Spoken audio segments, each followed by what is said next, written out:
naman kami pumunta doon. Sir, this is kuan MWR, HR.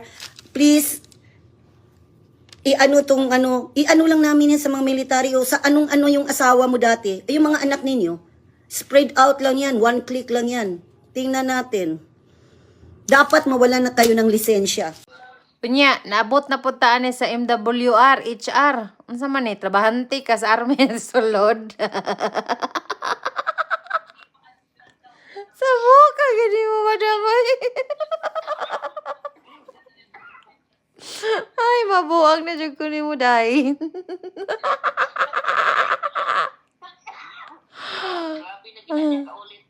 Ang wagod ka ilan ni mo no, kay tuuhan dyan ka. Okay, ginoo ko. Hawak ka dyan di mong Amerika. Unsa day ka? Apo kang Biden.